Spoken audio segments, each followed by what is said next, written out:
Hello again and very welcome to the chapter about giving back material. I think that if a student told me that they had time to read only one chapter of this course, I would recommend them to read exactly this chapter because it's a really important topic that comes up all the time in practical play. We're talking about situations where our opponent has sacrificed something.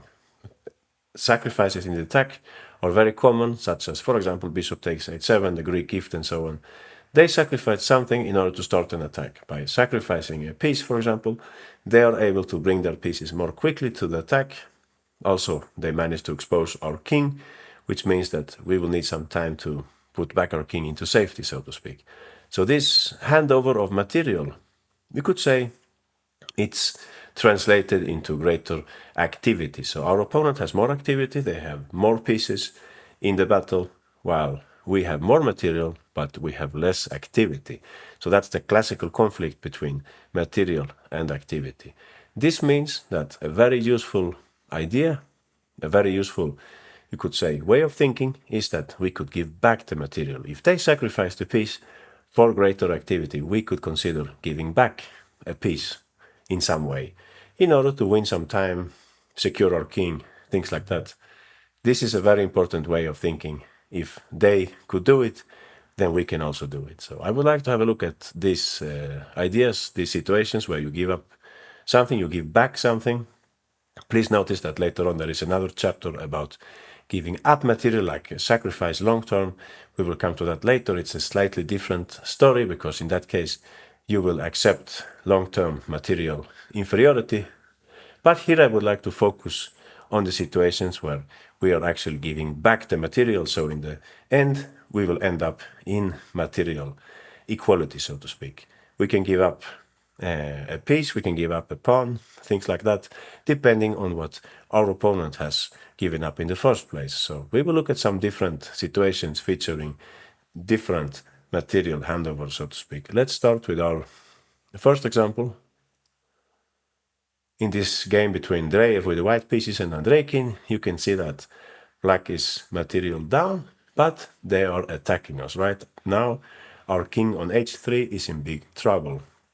What black is about to do here is to play queen h1 check, and after bishop h2, they would play bishop g1. That's like the main threat that black is using here. This would mean that white's king is in big danger. It will be difficult for us to defend the bishop on h2 in that case. So what do you think? How could possibly white escape this difficult situation? How could you bring safety to white's king? It's not easy at all. I checked a few different moves here for white. Let's have a look. For example, you could consider a move like bishop h2, because you know that black is going to check you anyway. Unfortunately, in this case, black can give check somewhere else. Exactly, we can play queen e3. And as you see, there is the very nasty threat of knight f4 at this point. So white will have to go back with the bishop, and then we have this threat knight f4, and we are getting mated on g1. So this is one of the problems here if you resort to a normal continuation, so to speak, bringing a piece a little closer to the king, or trying to somehow safeguard the squares around the king. This wouldn't work here. Another move that you could consider, you could play something like rook b1, trying to defend in a better way, so that after queen h1, bishop h2, bishop g1, you could run away with the king, something like that, king g3. But still, as you can see, black would get back the exchange in this case. They could take on h2, and after king f3, queen takes e5. At this point, material would be about balanced, but safe to say, white's king is still in huge danger. So this is not an ideal situation. You can see that for starters, there is the threat of mate in one, and also there is knight e4 coming. So it's not easy to see like a normal solution here to the problem with the white king. And it turns out that since we are a rook up, we should definitely have an open mind about giving back material. Of course, we don't want to take the bishop like that. That would be too much. That would be exaggerating this idea of giving back material. But what we can do is take on d4 with the rook instead. So how can we do that? Of course, you got it. We should use an intermediate check or something like that, a preparatory check. So what Dreyer should have played here was queen c8. queen c8 check, so that after black moves the king, king h7, we can simply take the bishop on d4. This very, very dangerous bishop, very menacing bishop, rook takes d4. We're very happy to play this move. Our rook, as you can see, it didn't have any connection whatsoever to the king safety, right? The rook was living its own life, so to speak, on b4. So it makes perfect sense to use it in this way. This is the way in which the rook will contribute to the battle. We will just give it away for black's strong bishop. Rook takes d4, black will take back. I think it doesn't make a big difference, but let's say they take with the knight so that they keep the threat at the bishop on f1. And we can defend this bishop by queen c4, or we could also play something like queen d7 if we prefer to go for a counterattack. Queen d7 is a clever move also because we're touching the pawn and we're also touching the knight. So in both cases, white would have a healthy extra piece and they would win without major difficulties. So this didn't happen in the game. And that's also one reason why I wanted to show you this example in the first place, because this, what can I say, this possibility of giving back material, it's something that chess players very often miss in practical play. Sometimes we shy away from it. In my experience, two things that as chess players we don't like so much is one, or two things that is difficult for us to do, sorry. One is to retreat the pieces, to move backwards, and the second one is exactly to give up material. That's something that doesn't come natural for most of us, perhaps leaving aside the Tigran Petrosyan, Ulf Andersson. But apart from them, most of us, we have difficulty in this field. And here you even have a world-class player, a very, very strong player like Alexei Dreyev. I think he was in time travel, that's my guess here, because it's the move 40. And he simply didn't have time to see what on earth would be the point with this check on c8. Why would I give check on c8? But of course, as we have seen here, the point is that this would enable us to give back. We have an extra rook and we can give back at least exchange, which would mean that we will have an extra piece. So just for the record here, I just wanted to show you what happened in the game. Dreyev didn't have time on the clock. He played here queen d3. Now, yeah, we're getting ready to take, but as you can see, time is not on our side. Black's activity is greater here. They gave check on h1 and after bishop h2. Andreikin, of course, hurried to play knight f4, picking up the queen on d3. After king g3, knight takes d3. Black won the game. White resigned because more material losses are unavoidable. You can see that if you take on d3, black would play queen e1 and they would pick up the rook on b4, or maybe they can play something else. They can probably take the pawn here also. Yeah, most moves probably win at this point. So very simple example, very useful. Sometimes the only way out can be to give back some of the material that your opponent has sacrificed. After all, they made an investment. They sold some of their material for greater activity. So we can do exactly the same way. That's what I'm trying to say. Let's continue. Let's have a look at our next example, which is also very striking. In our next example, we're playing with the black pieces in this game with the white pieces Lagarde, and playing black is Nguyen Tai Daivan. White has sacrificed exchange, which means that they have a lot of activity at this point. You can see that there is a concrete threat of queen takes f7 and mate. Next move, time for us to think about how can we possibly defend against these threats. Queen takes f7. Yeah, there aren't many possibilities. There aren't many pieces capable of defending that pawn, and also there are not so many intermediate moves and things like that. Let me show you first what happened in the game. Black played perhaps the most obvious move, attack and defense, you could say. They safeguarded the pawn, and at the same time they attacked white's knight by playing f5. But this was a terrible mistake. White had a very pretty tactical shot prepared here. Let's see if you can find it. It's actually not rook takes d7. I looked at that also. That's very tempting, of course. Rook takes d7, king takes d7, queen e5. This might be winning also. Black would have to play king h6, but that's a different story, because after f5 there is a much stronger move which settles the result at once. So what do you think? Maybe it's time for a queen sacrifice? Aha, you're right. Beautiful move here played by the French grandmaster, queen h6. Black forgot about this in their calculations. You can see that, unfortunately, if we take on on h6 we get mated after knight f6 and rook takes h7. Very pretty picture. So this is the little disaster that struck black in the game.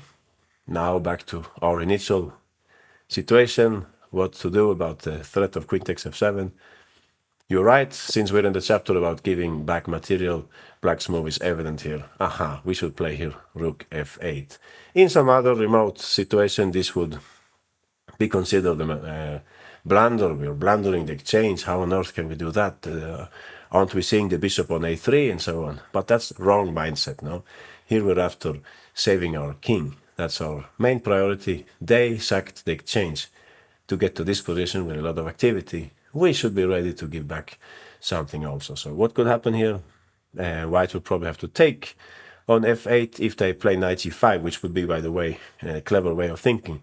They're not forced to take, of course, forced to take the exchange. But we could then rely on this move e5 so that we kick away the queen from the attack at the f7 pawn. So probably they would have to take instead. Bishop takes f8, we'll take back so that we keep the pawn protected. I looked a little at this position, but it's not perhaps that interesting. You can see that after b takes e4, we have material balance. White is still slightly more active, but black is very solid. We have at least two pieces involved in the defense right now, the rook and the bishop, so that's good for us. Maybe white wants to play knight g5, so I thought we could start here by playing h6. They can play knight f6, but in that case, after bishop takes, queen takes, you can see that they don't have many pieces left in the attack. We can play something like queen e4, targeting this pawn. Maybe we have some counter attack also coming up. So yeah, this is not very troublesome for black. h6, knight e6. Now again, white is attacking the pawn. We talked about deflecting white's queen from this square. At this point, I think we can play e5, but also g5 might be more solid so that we keep the bishop's diagonal open. And yeah, I think this is no real problem for black anymore. Also queen c6, you can see that if the white queen moves away to, let's say, g4, we could maybe play something like queen c6 and white would have tactical problems. So they should probably trade queens here, queen e4. We can take back, queen takes e4, knight takes e4. f5 might be a good moment to play f5 so that we can later on move the rook without being worried about knight e6. Knight e6, and again, it makes sense to fight against this knight. It's very powerful. Something like bishop e5, so that we could even take and go into a rook endgame, which would give us good chances for a draw. Knight b5, and the last move I looked at here, typical of the idea of active defense in the endgame. We don't need to protect every single pawn that's being attacked, right? We can start our own attack. How can that be done? You got it. It's time to use this rook on f8, rook c8, targeting the pawn on c4. Black would have a almost equal endgame here, I think. The bishop is rather strong, and yeah, no big problems. And after all, that's not what we talked about in the first place, right? We're not talking about the exact management of this complex endgame. We were talking about how to save our king. That was the mission here in the beginning. As you can see, there was the very strong threat of queen takes f7, and our only chance here lies in giving back material by playing the funny looking move rook f8. It's like we forgot about the bishop on a3, but of course we didn't forget. We simply understood that we had to give back the exchange here in order to save our king. Bishop takes, rook takes, and black would be quite okay here. All right, this was a rather simple example compared to what I will show you next, because in our next example, if white sacked the exchange, look at this example. We're playing with the white pieces. Black has just installed a knight on f3. If you check material here, you will be astonished, because look, white has a rook and a bishop extra, no? And they even have a passed pawn on c6, a pawn which is ready to move forward. But black has arranged their pieces in a very good way. All their pieces are basically participating in the attack. Those central pawns are very powerful. Safe to say, white will have to make a few important choices here to keep the balance. So I invite you to choose between the two moves, king f2 and king f1. Which one do you think would be the best, and why? Unfortunately, it's difficult to answer that question without thorough calculation, but yeah, give it a try. Which one do you think would be preferable here?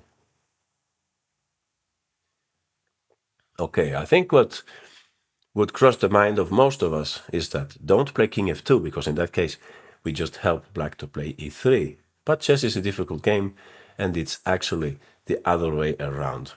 In the game, white played king f1, and you would say that's safer choice. But look what happened in the game. Now black played e3, very important move, not about attacking the bishop so much, but in order to install the threat of queen h1 mate. It was difficult for white to escape this situation. If bishop takes, black could just take back, and the king is still in huge difficulties on f1. So in the game, by the way, in this game with the white pieces Blomqvist and playing black Santos Latasa, after e3, Blomqvist gave check, queen c4, and after king h8, it was difficult to say white's king. You can see that there is also a concrete threat of queen h1 and queen takes g2. What happened in the game? He played here queen takes f4, and black simply gave check, I think. Knight takes d2. I was going to say the other check, but this was probably stronger. King g1, because if we take on d2, I think the problem is that black plays queen h1 and they pick up all these pieces, right? Yeah, so in the game he played king g1 and the knight simply came back. And as you can see, if we go back now, black could probably play here e2, right? And I think they're winning more material. Or maybe I'm wrong. Maybe it's even stronger. Yeah, it's probably stronger to play like that. Aha, this also looks very dangerous for white. Yeah, both moves are probably good for black. In the game, white took on f3, black took back. Now black got back more material than they had actually sacrificed, and they later on went on to win this game. So actually, after knight f3, it was better to think the other way around. It was better to play king f2. But we can only play this move if we are now mentally prepared to give back material twice within 2 moves, so to speak. 2 moves in a row. So after king f2, black would play here e3. If they give check on g3, that's not so dangerous. We can then come back, and we're happy that they don't have this check anymore. So more critical would be after king f2 that they play e3, which I think is the move that Blomqvist wasn't so happy to see over the board. But here, it's time for us definitely to give back material. First, we give away the bishop. Bishop takes e3 to eliminate that nasty pawn on e3. And after f takes e3, I'm convinced that by now you know which is the right move here for white. Just stick to the topic of this chapter, please. Exactly. It's time to give away the queen. When we give away the queen, black is left only with the queen and knight. Well, it sounds funny to say only, that's a strong attacking team, but here it won't be enough for them to carry out a successful mating attack. We simply need to eliminate this rook from the board, which will also help our counterplay on the last rank. Sorry. So if you don't think in this way of, in this kind of thinking with giving back material, if you take like that, you will, I think, get mated instead. Queen h2 check, we cannot go down because we get mated that way. If we go up, of course, black will play rook f8, and then they will take our queen for starters. And yeah, this would be a very unpleasant situation for white because rook e8 is coming and so on. So it's important after f takes e3 to take back with a queen. Only with an open mind we can find moves like that. Queen takes e3. After rook takes e3, knight takes e3, a very funny position has emerged here. You can see that material is about balanced. White's king is of course still exposed, but at the same time the situation that we have here on the queen side is helpful for distracting black's attack. You remember we talked about this in chapter, what was it? Chapter 6, I think, about distraction. Passed pawn is very good with that idea of distracting the opponent's attack. After knight e5, if black takes on c6, of course, we would just hurry to push that passed pawn, and it will be difficult for black to defend against it. So after knight takes e3, they could play something like knight e5 instead, which means that they are ready to play queen f3. So what do you think? What should we do about that? We can't stop queen f3, can we? We can't. Funnily enough, we can actually give away that knight. Now it's not anymore, I was going to say that, it's not about giving back, we're actually giving up material now. We're playing c7, now black will end up with a material advantage, but the point is that our passed pawn is so strong, black cannot pick it up since it's protected. So even if they give check here, queen f3, king g1, queen takes e3. Normal conditions here would mean that black is winning, but that passed pawn saves the day. You can see that also rook d8 is a helping move here. So king f1, I couldn't find a way for black to win here. They can give perpetual, of course, but to win is a different story. Queen h3, king g1, king f7. You can see that this check means that white cannot play c8, but white can insist with this idea. They can play here rook d8 so that c8 can be played next turn. A last little trick that black could try is to play knight e4. You can see the point here, trying to mate white. But white has a funny trick themselves here. What do you think white should play at this point? You're completely right. We should not forget about intermediate checks. We talked about that in chapter 2. Aha, rook f8.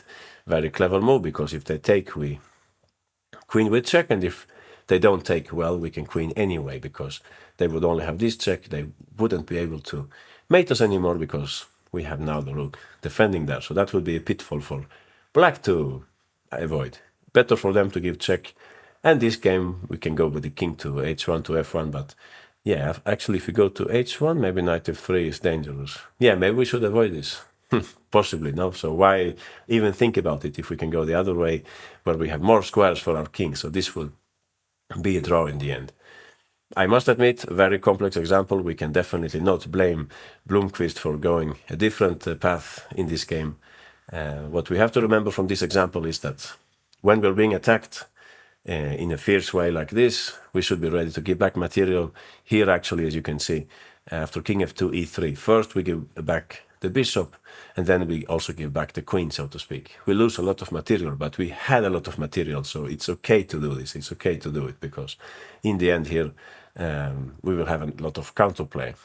And I would say, even if this was losing, it would still be an interesting option, because black's task would be a little more difficult than just try to engineer the mate, if you see what I mean. All right, we should continue. I'm afraid that also the next example is very complex. No, the next one is simpler, sorry. The one after that is more complex. Yeah, we will have a look at one endgame example. I think this one is also very, what can I say, entertaining. You will soon see why I'm saying that. Not so entertaining for black in this game, by the way, but useful for us. Let's have a look here if we understand this. White has sacrificed a whole rook in this early endgame or late middle game, but they have two very strong threats, as you can see. The rook is hanging, and also there is a threat of taking on f6 in this game between with the white pieces Rakhmanov and playing black Predke. So what do you think? What should we do? Whenever they attack a rook of ours and the pawn, the natural reaction is to save the rook, right? And just give away the pawn, as simple as that. But chess is a difficult game. On this occasion, it's not that simple. If we play here in the game, Predke played rook c1, keeping the rook. However, now white was able to launch a very dangerous attack. Rakhmanov played here queen d8 check, and after king f7, maybe black expected white to take on d6. In that case, possibly the king could escape, but here instead white found this nice move, knight d6. They will bring their knight and queen to better places. After king g7, queen e7 check, king g8, queen takes e6. We're happy to pick up the pawn with check, of course, with white. King h7, queen f7 check, king h8. Another pawn is taken up with check here. Queen takes f6 check. After king h7, queen e7, king g8. I think you can imagine white's next move here, right? Queen and knight, strong attacking team. What do you think white played? Good point. We can play here the move knight e4. Very pretty move. Quiet move in the attack. We are now ready to give check on f6 and mate black. And also we're keeping an eye on the c3 square just in case. I think, by the way, if black gives check on c3, we wouldn't even bother to take there, would we? No, I don't think so. We would play king h4 instead, and we would keep the attack going. Correct me if I'm wrong. Yeah, I think so. So for that reason, it's better to have the knight here. Maybe you were thinking about putting the knight there, but maybe then, I don't know if there's some like sacrificial idea like that. Well, probably not, but in any case, it seems more practical to put the knight here, but it's restricting black's queen. So that's how the game ended, and black resigned. They played, in my opinion, the most natural move. Rook c1, the most natural move. We save our rook, and we hope that our material advantage will save us in the end or make us win the game in the end. But actually, black's best move is what you would say a beginner's choice. So, well, perhaps not a beginner's mistake, but something of the kind. Black's best move here is actually to allow white to take back part of the material here by playing the move rook d5. Very unexpected move. The point is that we would like to restrict white's queen. The reason why Predke didn't play like this, of course, knight takes f7, sorry, knight takes f6, that's the reason, and white gets back material. But that's a lesser evil for us in this difficult situation. It's okay for us to give back the exchange. After all, we were a rook up, so we still have some extra material left. Please notice, by the way, white is not forced to take. They could try this tricky move, queen a7. I looked at this also. If you now look very carefully, you can see that knight takes f6 is coming up next. We talked about the king move in chapter 10, I think it was. We talked about the king move, how we can move the king in advance from an enemy check. And that's a technique that black could use here. King f8 would be very clever because we get more flexibility next turn, right? If white takes on f6, you can see that's definitely a blunder because here we would give check on c3 and pick up the knight on f6. So that's probably okay for black. King f8 here. White's attack is not that convincing anymore. You can see that the black rook on d5 is much more helpful in the defense than on c1 where it was in the game. So let's go back to the main line here after rook d5. Funny looking mistake. It would appear, but it's actually not a mistake. It's the best move. After knight f6, check, king f7, knight takes d5. We can take it with the queen to win a tempo, hitting the white queen.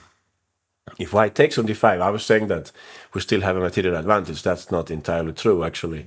After queen takes, pawn takes, it's about equal, because white has a bunch of pawns also. But definitely black is not without their chances here. You can see that for starters, they can use the knight in an active way. So after queen takes d5, probably safer for white to keep the queens on, something like queen h8. But the queen alone, obviously, it's not gonna mate our king. So black is definitely on the safer side now. One move would be queen e4, starting a counterattack, hitting the pawn, preparing a check, and so on. Queen takes h6. In this way, white's king would be able to move on to h4, g5, but we could take on e2. And I don't think this is that dangerous for black. If king h2, maybe we can give check and so on. The king can give check here maybe. So no matter what happens next, you can see that it's a different story. If white is better, it will still take them considerable effort to win this game. Black is also not without their chances. It's a completely open battle. And you can also see that black's king, it can always like move over to the other side. Yeah, of course, avoiding skewer on f8, but you see my point. We can try to move the king away towards the queen side if necessary. That was not possible in the game. So interesting example. Rook d5 looks like a beginner's mistake, but it's actually the best move here because we need to give back material, else we're simply getting attacked very badly by white's queen and knight. So for that reason, rook d5, funny looking move, but it's the best choice here. All right, now comes the most complex example possibly, but I'll try to keep it simple. It's another example that we can definitely learn from. It's a typical situation in this game with the white pieces Eduard and playing black is Santos Latasa. We have it must be Railope, yeah, Railope's battle, where black has sacrificed 2 pieces in order to attack white on the king side. You can see that after the last move here, queen g6 check, white's about to get mated, and there is a mating pattern on g2, which we have to be very careful about. It's already, after a few seconds of thought, it's clear that we will have to give back something here because, yeah, we can't move the king due to mate. We have to put something on the g file. So we have at least, I would say, 3 candidate moves here. You can put a knight there. You can put a knight, on g3. You can put a knight on g5. And you can put a bishop on g5. Unfortunately, the French Grandmaster didn't play the optimal move here with white.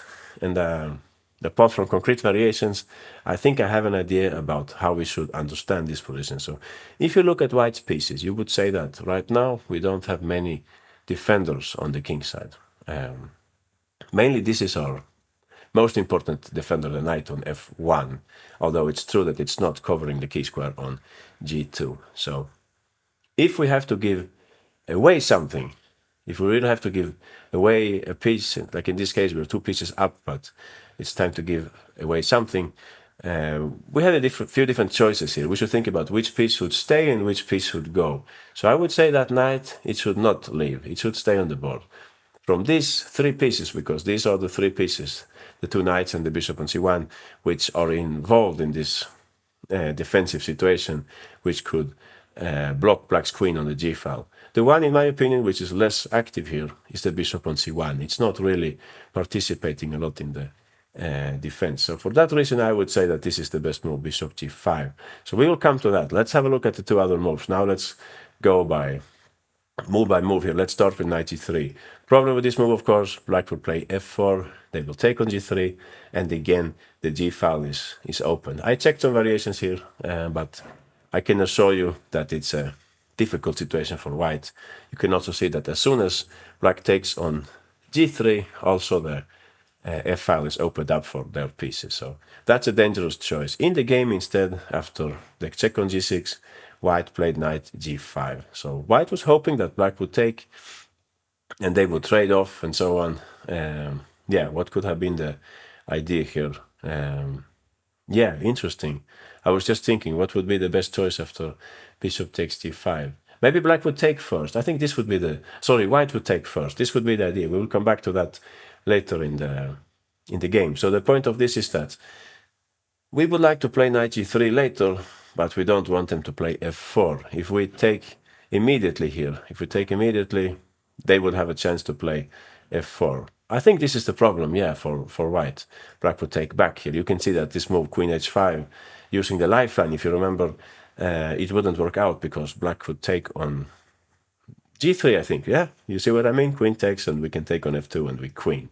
Disaster for white. So I think what Edward had in mind here was to play, after bishop takes e5, he would play e takes f5 first. We will come back to this picture later on. This means that since we're hitting the queen, they don't have any discoveries with the bishop. So they will have to take back on f5. And after that, I think we would be on the safe side here to play, knight e3, right? We can play knight e3 here. I think if bishop takes, we can take back and the bishop is hanging. And also it's good to notice that white has this little move in the pocket sometimes to secure the knight on g3 if black played something like bishop h4. So I think that's more or less what white had in mind in this game when they opted for the move knight g5. However, black didn't take on g5. They played something else. So what do you think black played here? Which would be the most powerful attacking continuation? Aha, they played here f4. Very, very clever, because now they are shutting off this bishop from the defense, so to speak. That's how the game went. And is that how the game went? I think so, yeah. No, I'm wrong, actually. This is one of my variations. Yeah, I was looking at this. f4, if white tries rook a3, this would be an inventive defense, queen takes g5 and rook g3. But black would play, as we already saw here, pawn takes and take. This time they want queen, but they will have a very nice attack here after bishop takes, pawn takes, king h2, queen f takes e1, queen takes, and rook takes f1. White would have a very difficult situation here in this endgame. So I will actually mixed up the variations. This is what could have happened if white had played here the move knight g5. In the game, white indeed played knight g3. That's how the game went, and black played f4, as we were discussing. And they were in big difficulties here. Now white took on f4. Now they gave away the bishop, but after rook takes f4, black had a very nice attack here. The rook came to f8. I think the bishop came to h4. It was difficult for white to defend this game. Knight h2, bishop h4. They found, of course, the move rook a3, but after rook a f8, as you can see, it's not easy for white to defend that pawn on f2. They don't have a good way of doing that. I think if they play something like rook e2, they would have tactical difficulties. Yeah, what would be the problem here if they play rook e2? They didn't play that in the game. We should be able to figure out what would be the problem. I was thinking about some sacrifice like this, but I don't think it works, right? They take rook f1 and we can take back. So there might be something better here for black instead of this. One funny thing I was noticing is that you could perhaps even like reroute the bishop like that, and you could play something like h5, h4. I mean, after all, if you look at the material here, black is only a piece down. Mikhail Tal wouldn't bother playing this situation with black. This position with black, they have a lot of counterplay. So nightmare, I would say, nightmare situation for white. Let's have a look now finally at the right choice here. Bishop g5. This is the right way to give up the piece or give back the piece, because we get rid of that bishop, which was not so helpful anyway in the defense. Let's have a look now. Yeah, f4, it's not the same thing anymore. At this point, we can play something like king h1. The bishop is out, and after bishop takes g5, knight 1 h2, we have both knights, as you can see, helping our king, and we're ready to play rook g1. This wouldn't be that dangerous for white after all. Maybe we could even bring in the bishop later on to help our king's defense. So this is not the most critical move. The most obvious move here would be bishop takes g5. And here again, white is facing big difficulties. But we already saw the idea. Before trying to put a knight on g3, we should avoid the move f4. How can that be done? Of course, we take on f5. We talked about this before. If the bishop moves, we're taking their queen. They don't have time for a discovered attack. They will have to take back. Bishop takes f5. We hurry to take. Of course, this is very nice for white to trade pieces when under an attack. Bishop takes f5. As you can see, after rook takes f5, black now has a bit less pieces involved in the attack. That's very nice for us, of course. Since we saw in the other variations white's key ideas here, I think the next moves are not very difficult. You got it. It's time to block the g-file, obstruct black along the g-file with knight g3, and after rook f6, yeah, black has to do something about the rook before they double up. After rook f6, could you tell me about a good prophylactic move at this point? That's right. You can also call it mobilization to the defense.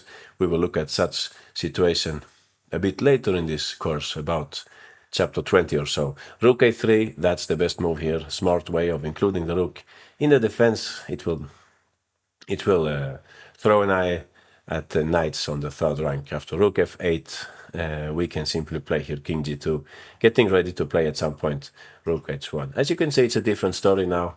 I won't lie, of course, black still has some pressure, but I think we can handle it. Our pieces are well organized, I would say. White's pieces are all participating in the defense. This would be a dream compared to what happened in the game. So, complex example.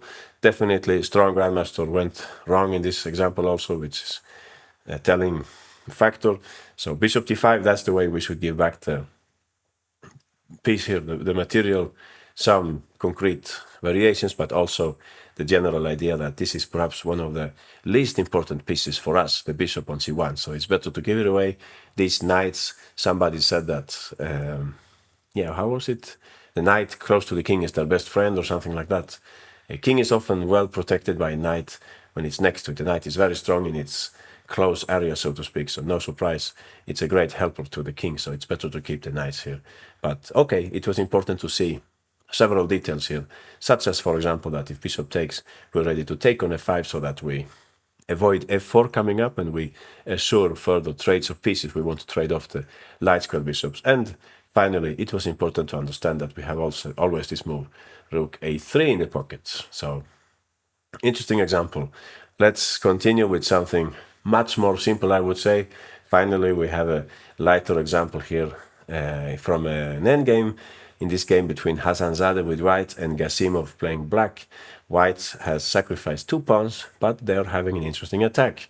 Queen and knight, and also you can see, apart from the knight's possibilities here, the queen would like to go to h8, but we should not forget that also there is a threat of rook c7 at some point. So safe to say, black will have to be very careful at this moment. We will have to check our candidate moves.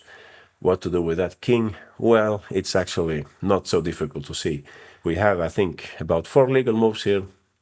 If we move the king to h7 or g8, white will play knight f6 and they will just pick up our bishop. So that's not possible for us. That would really be the worst option, unless there is something even worse, of course, but we should try to look for something better. That's what I'm trying to say. So what else could we do here? In the game, unfortunately, Gasimov played king f8, trying to keep material balance. Or you would say, keep the 2 extra pawns. That was the wrong mindset. They were punished for this. You can, of course, imagine white's upcoming moves here. Of course, queen h8 check, and after king e7, there is rook c7. Black saw all this. They had prepared here move rook d7. What perhaps they didn't notice in time travel and so on, this was move 39. They didn't see the move here, rook c8. Very nice move. As you can see, white is toying with different mating ideas, one of which is to give mate on f8. There is also queen e8, and as if it was not enough, there is also the threat of rook e8. Black tried a last desperate check here, but of course, when we are confronted with this kind of desperate checks, it's usually better to just ignore them. So don't take, because that would expose our king. It's much better just to put the king on h2, and in this way, as you can see, black is left without checks. Those of you who played Bughouse in your early child years playing chess, you know what I'm talking about. You would always try to avoid your opponent's checks so that you could attack yourself. So this is a good example of that.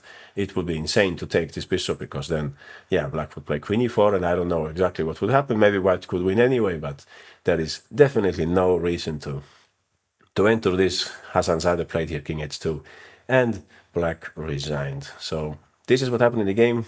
Now that we know that the king moves are not working, and we know that yeah, there is not so much else to do. Of course, you know which is the right choice here. We should play the move f6. I'm convinced that black saw this move, but they rejected it because there is this move, rook c7. Please notice that if white tries to be clever here, play something like knight f6, so that if queen takes f6, there will be rook c7. You can see that actually black would win the game. How would black win the game? Well, we're talking so much about black's king, but we should not forget about the other king on the board, of course. Queen takes h3, and black delivers mate. So that cannot be played. After f6, white would play rook c7, and we would play rook d7 here to avoid any further dangers. We don't want them to take on f6 right now. We will first wait for them to trade the rooks. Makes perfect sense, no? White's rook was very active and black's rook was not. So by definition, that must be a good trade for black, rook d7. After rook takes d7, we will take back, queen takes d7. Again, they cannot take with a knight. They would love to do this, of course, with multiple threats, but then again, we have this move. Queen takes h3, cold shower for white. So they will have to take on f6 with the queen. And I think that's an important detail to notice, that this is actually not the piece that they wanted to take with on f6. They always wanted to take with a knight. Please notice also that if they take our bishop, we will take their knight, of course. So that's not a problem for black in this case. So queen takes f6. I think we can move the king to different places, but this would be the safest choice. You can see that the check on h6, it's not making too much sense. Again, they would be very careful about the threat of queen takes h3. So white will have to play something like queen d4. Now they're playing to save their skin. They play queen d4 as to prepare knight f6, and after h takes e4, they will take on e4. White just makes it to a queen endgame where they would have good chances for a draw here following pawn takes and queen takes perhaps. Oh, sorry, I looked at something else in my notes. Black would take first on g2 to like the desperate piece. We take something before we leave the board, is the bishop saying here. Bishop takes g2, and after king takes g2, then we will take on g4. Yeah, that makes perfect sense. Of course, white must not take with the queen, because the pawn endgame would be difficult with a minus pawn, so they take with the pawn instead. But okay. Black would play queen e6. If somebody wins it, it's black, of course. There is a high chance for a draw in this endgame due to white's activity, but okay, we're a little beyond the topic. We were talking about how to save black's king. If in the end we end up in a slightly better endgame, that's excellent, of course, even if we can't win it. So back to the beginning, we had this position. Black was in check. They had a number of legal moves at their disposal, but many of them were bad. If we move the king to the light squares, we run into the fork on f6. If we move it to f8, as in the game, white gets a very strong attack. So the best choice here, you could say almost by the process of elimination, we can establish that f6 is best. We have to give back something. We will give back this pawn on f6. It's not the end of the world that that pawn leaves the board. Black saw this in the game, of course, but they didn't like rook c7, rook d7, and they saw that after rook takes, queen takes, they would lose this pawn, but that's not, again, not the end of the world. White can't take with the knight. Due to this trick, they would have to take with the queen, and we would be safe here despite appearances. Sorry. So a rather simple example, yet very useful. Important not to shy away for anything. Don't be too sentimental, please. Don't think that, oh no, if I play f6, they play rook c7, they trade off my rook and I lose my pawn on f6. Impossible, I have to look for something else. That's the wrong mindset. There are no impossibles. We have to keep a cold head and get used to comparing things, right? Let's continue. In our next example, we will look at a more crowded board. It's an opening example, you could say. I'm not completely sure which opening was this, but I would bet my money on an open Ruy Lopez, no, due to the pawns like that, possibly. Anyway, let's have a look at this position. Let's see if we understand it. White's a pawn down at this point, but they have plenty of activity. You can see that the move f5, that's always a signal that white is playing for an attack. Black's king is feeling uneasy. Many white pieces can come to the attack quickly. It's starting to look like a nightmare for black. However, in this game between the white pieces, Karthikeyan and playing black, Meshkovs found a very nice solution out of this difficulty. He said, right, I'm under an attack. Let's give back something in order to ease my task a little. That bishop on d4 is really a giant. What if I try to trade it off, even at the cost of a pawn? Aha, you got it. He played here the move c5. Very nice way of thinking, not shying away from giving back a pawn in order to make life a little safer for our king. Yeah, we can look at the other moves here also, but I can tell you in advance that they are not promising at all. If you play something like rook e8, white will take on g6, opening up more space for their attack. F takes g6, f takes d6, and white could simply continue here with assault, playing queen h6. Yeah, you can see now bishop takes. g6 is coming up. We have an extra idea with rook e1 also. Not easy at all to save black in this position. White has so many pieces in the attack. Again, I'm boring you with this, but this bishop is extremely strong on d4. We can't really afford to have it on the board, which explains our best move here, c5. That's what the grandmaster played, so that after bishop takes c5, else we will just take on d4, of course. Bishop takes, queen takes, and we can get ready here to trade queens also. In the game, Meshkovs actually used this idea to maximal extent, playing here d4. I like definitely the spirit of this move, but objectively perhaps it's a little too much.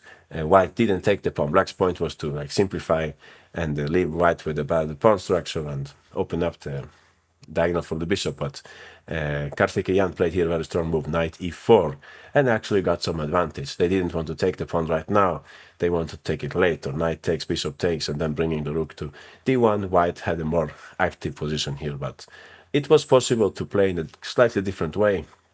We could play the move rook b8 here, so that we get ready to play queen b6, trading off the queens. Not so easy for white to get a big advantage here. They will always be slightly better, of course, due to the IQP on d5, but it's not the end of the world.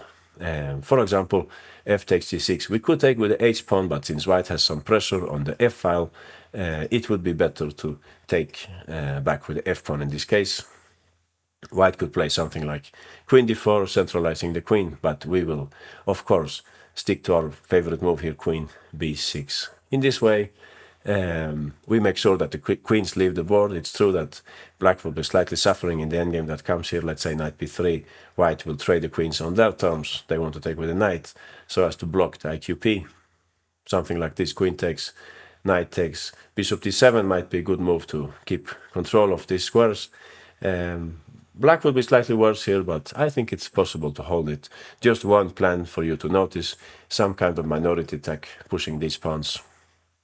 This is a common situation.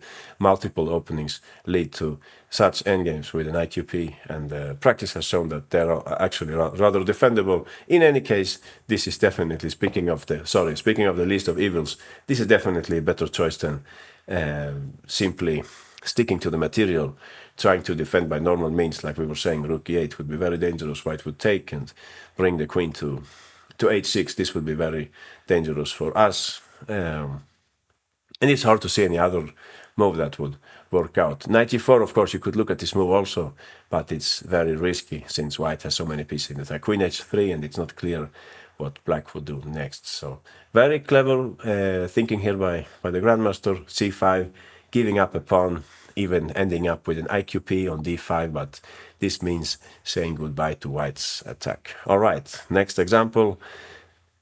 A slightly less critical situation, you could say, in this game between Dubov with the white piece and Giri playing black.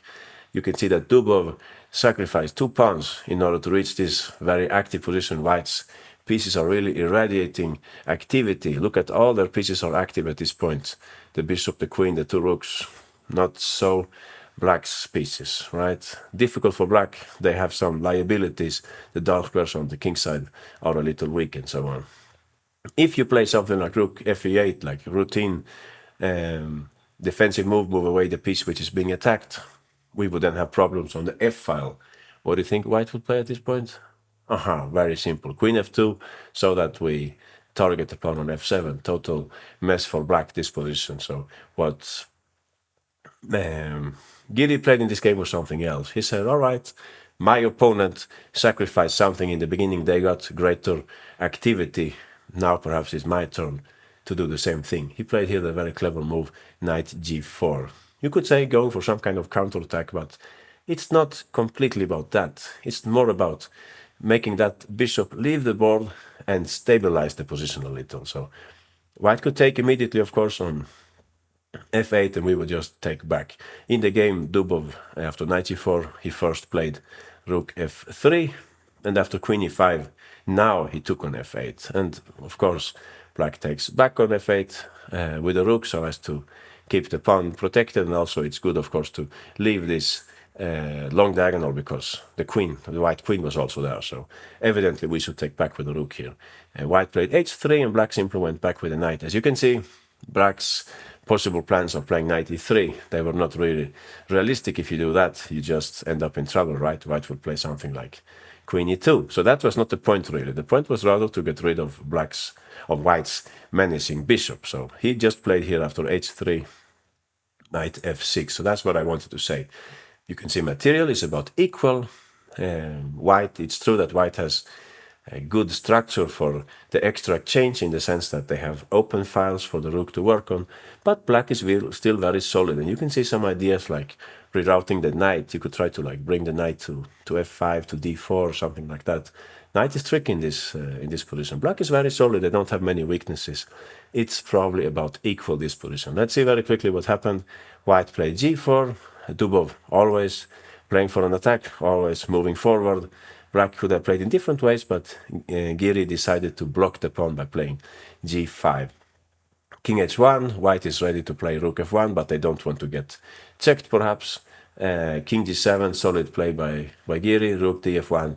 And here comes a move that I like very much. Most of us would look into knight e4. That looks like a logical move, centralizing the knight, but that's exactly what Dubov was waiting for. Because in that case, he will play rook e3, if f5, trying to keep the knight on the board. As you can see, now the knight is pinned. We talked about using pins in chapter 8, I think. Here white would take, and you got it, since the knight is pinned. Definitely, white will play here smart move, queen takes g5, leading the game into a much better endgame since black's queen falls off next turn. So that didn't happen, of course. Giri is very cautious here. He plays knight e8 instead. Sorry, bringing the knight to d6, where it will stabilize the situation on the king side.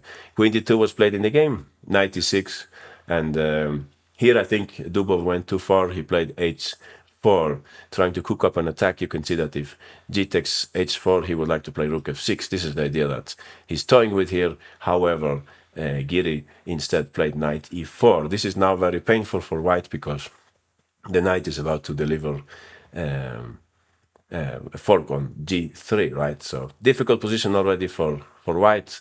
Black is ready to take on h4 if the queen leaves this diagonal in the game. Blunder by white, queen e2. I think this was an online game, so we can understand that they didn't have many seconds for each move. And of course, Aha, we don't think twice about such a move.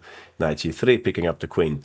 White resigns. So what was this example about? Basically, understanding that sometimes giving back material is the right choice. This bishop was very unpleasant. If we move the rook, we run into tactical difficulties. So time to give back something. Knight g4, good way of doing it. After rook f3, queen e5, bishop takes. We just take back and we keep a rather solid position. Okay, let's have a look at two opening examples, because this is a very common situation in the opening. One side launches a gambit, they get more activity, more attacking chances, and the other side will try to defend in the best possible way. And within this defensive play, it's important to consider to give back material. So we have this very interesting position from the Sarah Hennig gambit in the Taras defense of the Queen's gambit. You can see that black sacrificed quite a number of pieces here. They have at this point a piece less and a pawn less also, but look at white's king. It's stuck in the middle. Black has so many pieces involved in the attack. Look, the knight is also hanging. Crazy position, but as you can expect, this is also part of home preparation. Possibly many ways to go wrong here with white. Don't take with the queen. In that case, black will deliver mate on f2. Don't take with a knight, because in that case, black would have this move. Bishop takes a3 in the spirit of gambits. If pawn takes, you can see the mate, right? Aha, we can use our three heavy pieces in a very clever way. Queen takes b1, and after knight takes, we mate them with rook c1. So this is very dangerous in the game, this game between with white pieces Niemann and playing black Warmerdam. Niemann noticed that it's time to get developed. So don't think too much about losing this pawn, for example. Just try to speed up development as much as you can. Niemann played here the move e3, so that after bishop takes a3, he would be ready to play bishop b5, temporarily blocking black on the queen side while getting ready to castle away. By the way, e3, if you are seeing ghosts, you would be afraid here of the move. Bishop takes e3. But it's actually not so dangerous. We had to check this, but it's not that dangerous. We can take, if they take back the first time, we can play bishop e2, and we can run with the king. This way I was going to say, aha, queen takes, bishop e2. Please don't see any ghosts. That's part of chess to suffer a little. King f1 and white will be okay. After all, they have many pieces, so they should be able to resist here in this position, even if they lost the right to castle. So not so dangerous, this situation. I think after f takes e3, actually black can take on c3 instead. And I think there was a funny draw coming up here, right? Or it's not in this variation. Oh, probably not. No, white is winning here, knight d4. Interesting move. Not so easy to see, definitely. We are blocking black a little on the g1, b6 diagonal. Now if black takes on d4, we will take on e5. Aha, complex variation, right? We will take on e5. And they are very unfortunate that the rook is blocking the queen. So if they really want to take our queen, they would have to play like that. Rook takes e3. But that's probably too much. We'll take back. Queen takes e3, rook d1. We will just take rook takes, queen takes e3. Bishop e2, we have an extra piece, so we must be winning here. So back to the game. After the clever move e3, speeding up development, forgetting about hanging pawns and so on. Bishop takes a3. Niemann played bishop e5. Black took on b2. This is a clever move because you can see that if we take on b2 now, black had prepared this nice tactical shot, knight e3 check. So after bishop takes, queen takes, black would later on cash in. They would take one of white's minor pieces. And in that kind of situation, let's say castles and we take on c3, yeah, how would we take with the queen perhaps? In this kind of position, you can see that black's fast pawns would be very powerful. So Niemann doesn't want this. He plays instead in the game castles. So payback time, definitely. Now black can take the knight. They will take the knight, but this means that we're also on safer soil. So before taking the knight on c3, black should do something about the hanging knight on e5. So they took on f3 first. After queen takes f3, now they took on c3 with the bishop, because I was going to say, but you can't do that because, aha, you got it. We have a tactical shot here. So they have to take with the rook instead on c3. So they played here rook takes e3. And by now, after rook takes b2, black is fortunate that they can get back the piece, right? They will play here a6. Very tactical battle. And you would say that, isn't black better here? They will take on b5 next turn and they will have an extra pawn. Can you find a way for white to give back the bishop, but in a clever way? Yeah, tricky question. Now, you will have to look at the whole board. Please don't look only at this side of the board. Try to look a little at the kingside also, and you will find the move here. Yeah, you're right. Niemann found a way to reach a favorable endgame by taking a pawn before saying goodbye to the bishop. Aha, very nice move. Queen takes f7. Yeah, nice piece of tactic. The kind of tactic that doesn't really win anything, but it brings us a better position. King takes f7, and now bishop check. It's better to give check on this side, because if you give check on that side, black's king would automatically get a little closer. So bishop c4 is smarter. After rook takes e4, rook takes b6. This is the endgame that I'm talking about. Material is equal, but white is more active thanks to the pressure at the pawn on b7. Black played rook d7. We bring in the next rook to b1. Black defended with the other rook. And here at this point you would say, okay, black has two passed pawns, but so has white. But white is more active, and what Niemann played here, typical move in the endgame, gaining space. We talked about this briefly in the chapter about making space for the king. Sometimes in the endgame, when you want to make space for the king, it's better to go 2 steps. This is not really a situation about back rank mates and so on. We simply want to bring in the king. And that's what happened in the game. Later on, Niemann managed to win this endgame thanks to his greater activity. So, very interesting example, something about how we can handle situations where we have a extra material, but our opponent has a lead in development, typical gambit situation.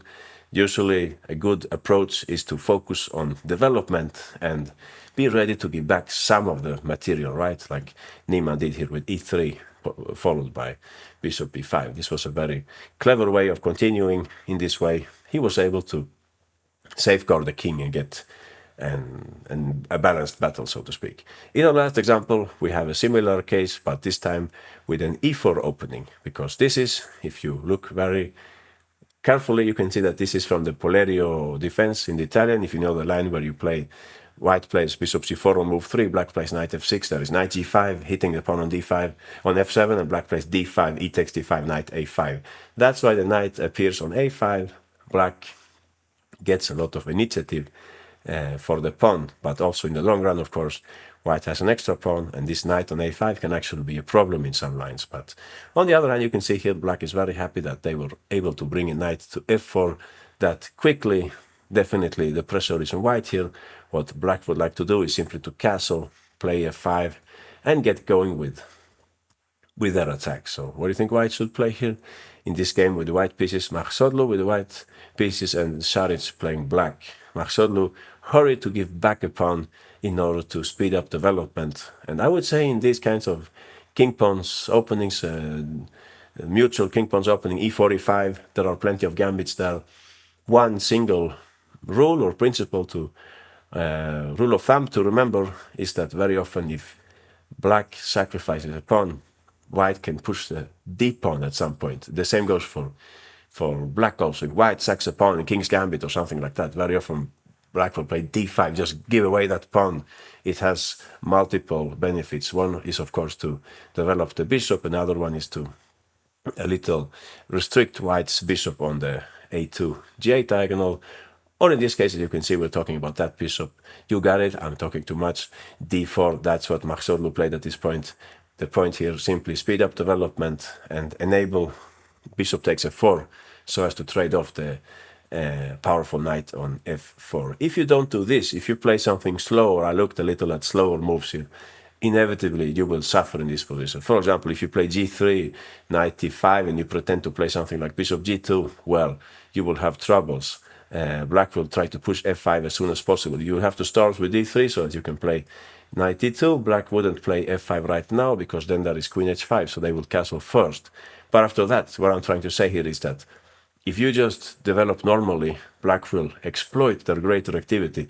They will play something like f5, knight d2, and any e4, e5 player knows what to do here. Of course, just break through white's position, e4. That's a very nice move, opening up more space for black's attack. You can see that even the bishop can come to a6. Paul Morphy would be happy playing this with the black piece. You can see how white's king is getting doomed there in the center. So I looked a little at this, just one variation for you to notice here. If f takes e4, only now black would carry out this sacrifice. Bishop takes f2, typical sacrifice in these positions. Queen b6, you can see that they carry out this only now when they are sure that they can take on e4, sorry, later on, opening up the f file. So Big danger for white here. This is exactly the kind of game that you have to avoid. In the game, what Magsoglu played was d4 instead. Just give back the pawn to get the pieces into the action and somehow neutralize black's initiative. So in the game, black took on d4 with the bishop. They don't want to trade queens, although it's true that that will soon happen here in the game, because white takes on f4, getting rid of that annoying knight. After e takes f4, we play queen d2. One interesting thing about this example is that, as you can see by now, white is attacking the pawn, but more importantly, they are preparing to castle long. And this is something I have noticed over the years, that sometimes when your opponent has a bishop like this one, the bishop on b6, very powerful bishop, you're happy to castle the other side. That happens, for example, in the Potter variation of the Scots, when you play e4, e5, knight f3, knight c6, d4, e takes d4, knight takes d4, bishop c5, knight b3, bishop b6. In those lines, very often white castles long because the bishop on b6 is powerful. And you could even say that in some lines, like in the Larsen opening, b3 and bishop b2, there are some setups, I mean on move 1, there are some setups where black actually castles long, and it makes perfect sense because that bishop is very powerful along the long diagonal, but not that much if we actually castle to the other side, if you see what I mean. So that I would say it's the same mindset here. Magsoglu knows that the king will actually be much safer off on the queen side, so that's why he plays d4 to prepare long castling as soon as possible. Bishop takes e4, bishop takes f4, e takes f4, queen d2. Black safeguards the pawn on e5 by playing here bishop e5, which is already, you could say, small victory for white, because now for sure there won't be any attack to worry about. Queens will leave the board. If black, however, castled short, white will castle long, and you can see there are tactical difficulties for black now along the d file. So this is not so good for black. In the game, Šarić played bishop e5, and white quickly traded queens, queen takes d8, king takes d8, castles, of course, speeding up development, king c7. By now, as you can see, this game is not about attack defense anymore. It's more about an endgame battle. White is slightly better here, thanks to their healthier pawn structure, although it's true that black has the bishop pair. Knight a4 was Magsoglu's choice. He wants to put the knight on c5 at some point, makes perfect sense. Knight b7, as I was saying, this knight is always a little problem for black in this line. White played bishop a6, speeding up development, fast development, rook b8, and rook he1. Yeah, that's the kind of game that I like. We bring all the pieces into the battle. It's not exactly clear what we will do next, but one guess would be to try to take on b7 and then put the knight on c5, so as to help our rooks to become even more active. You can see some ideas like rook d7. Objectively, I think white doesn't have much of a big advantage here, slight advantage maybe, but it's definitely a pleasant position to play. And if you compare this position to one of the positions that I showed you here, sorry, let me see if I can find it. If you compare this position with that position, you know what I'm talking about. This is a complete nightmare. If I had to play this, for example, against my famous compatriot Joni Hector, it would be, yeah, worst possible scenario for me. Black is attacking me with all their pieces and my king is stuck in the center. There are a million ways to go wrong, which cannot be said about this position. We could even make a few inaccuracies and still we will probably be okay here. So what we're seeing here is nice way of thinking by Magsoglu. We are a pawn up, but our opponent has plenty of activity. They basically want to kill us here by f5 and attack us, castles, e4 and so on. We should hurry on to get our pieces into the battle. We don't want to play a slow move like d3, for example. We want to play something more active. It's time to give back the material, give back the pawn in this case. So by playing d4, we achieve exactly that. d4, bishop takes d4, bishop takes f4. It's always nice to give up, to trade a piece which is undefended for an opponent's... sorry, I'm expressing myself in the wrong way. It's always nice to trade off an undeveloped piece for an opponent's developed piece, because if you think about it, the bishop hasn't moved in this game, while black's knight, for sure, it made at least 3 movements, right? So technically speaking, it's good for us to trade off such a piece for a piece which hasn't moved. So that also explains why bishop takes f4 is such a good move. E takes, queen d2, and we get ready to castle. And it's a different story. It's actually white who is now fighting for the initiative. So very nice solution by Magsoglu. This was the last example, so let's have a very quick recap. Let's start with our first example. We saw that White was in big danger here. Only chance to save the game, give check quickly so that we can eliminate the very strong bishop on d4, no matter that we give back the exchange. After all, we were up a whole rook in this position. In our second example, we saw that White was definitely about to mate us here with queen takes f7. The only chance to play rook f8, give back the exchange in order to save our king. We had another example where we saw that White's king was in huge difficulties. We had to give back by playing king f2. First, we have to give away after e3, bishop takes e3, and then we will have to give away also the queen. This was the only way to save our king, not easy at all.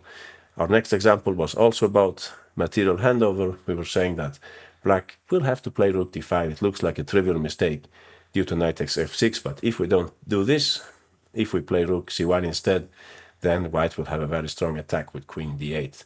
And yeah, our king is in bad shape in this case. So definitely makes sense here to play rook d5. We will get that knight off the board and white's queen alone won't mate us. In the next example, we saw that white had sacrificed 2 pieces for a strong attack. They were trying to mate us on g2.